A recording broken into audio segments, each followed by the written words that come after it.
Deus da Bíblia não existe.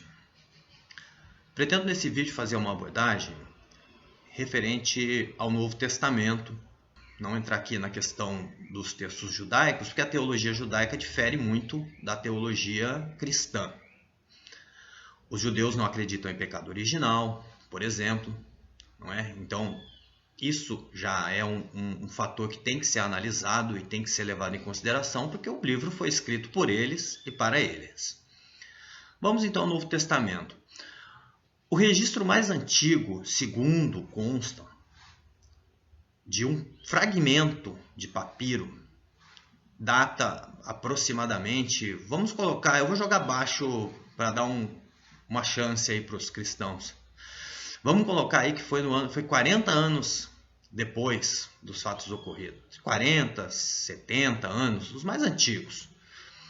Veja bem, nós estamos tratando de uma época em que não havia a informação como nós temos hoje.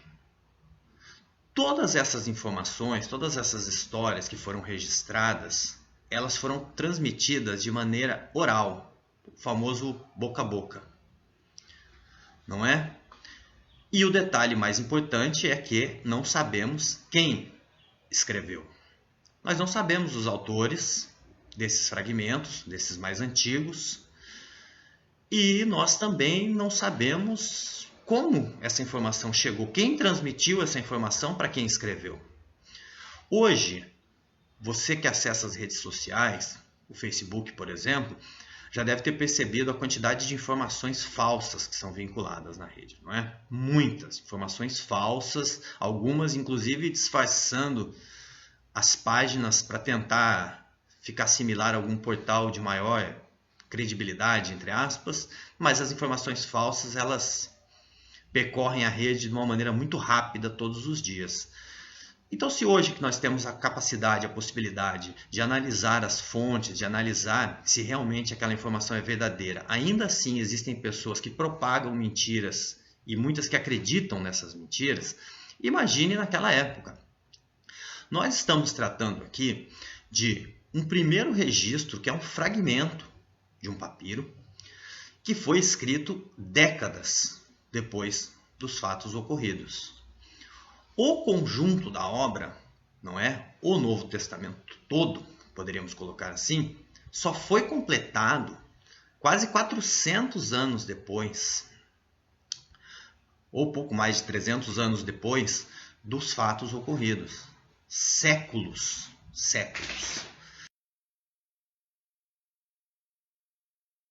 Exemplo da mulher adúltera, hoje é fato. Qualquer pessoa que queira estudar um pouquinho sobre o assunto vai saber que aquela passagem da mulher adúltera é uma inserção, que aquilo nunca ocorreu nem poderia ter ocorrido.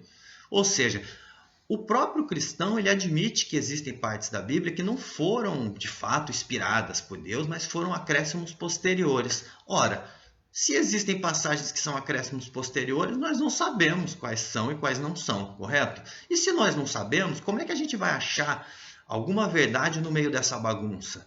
E o próprio Deus, em sua suprema incompetência, simplesmente deixou tudo do jeito que estava.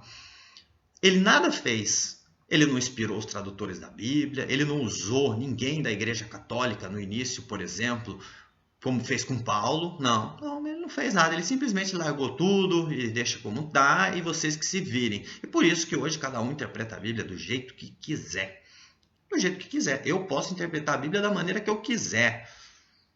Assim como os pastores evangélicos usam para ganhar dinheiro, os católicos para manter o seu poder econômico, o seu poder político, enfim, cada um interpreta do jeito que achar melhor. Sabe por quê? Porque a Bíblia é um livro humano. Você tem até o direito de acreditar em um Deus, acreditar que existe um Criador do universo, que nada surgiu por acaso. Eu até entendo isso perfeitamente, respeito muito essa posição, mas acreditar no Deus da Bíblia não tem nenhum sentido. Se você realmente acredita que existe um Deus que tem um Criador, inteligente, onipotente, onisciente, sinto muito, mas esse Deus não é o Deus da Bíblia.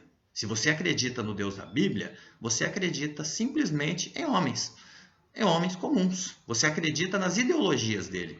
Não é uma crença espiritual. não é uma crença espiritual, é uma crença ideológica. Você acredita na ideologia, você acredita como uma força política e não como uma força espiritual. Isso é fato. A Igreja Católica sempre foi assim. A Igreja Católica deixou há muito tempo de exercer uma força espiritual para exercer uma força política. Isso também é fato histórico. Portanto, meu amigo, o Deus da Bíblia, até a própria igreja sabe muito bem que o Deus da Bíblia não existe. E para finalizar, como sempre, uma resposta para os teólogos que usam como refutação para esse argumento o exemplo de Alexandre o Grande, dizendo que Alexandre o Grande teve a sua vida registrada cerca de 400 anos depois de sua morte. Concordo, realmente, que os historiadores dão credibilidade a essas histórias. Mas tem um detalhe que os crentes eles esquecem. Alexandre o Grande foi um rei. Alexandre o Grande tem estátuas que foram feitas em sua homenagem. Você já viu alguma estátua de Jesus da época dele? Ou você só viu a estátua do Jesus loirinho de olho azul na Igreja Católica?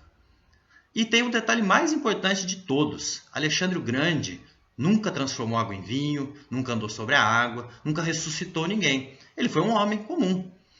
E ele foi um homem muito influente e muito importante. E exatamente por isso é que existem registros dele. É porque ele realmente marcou a história.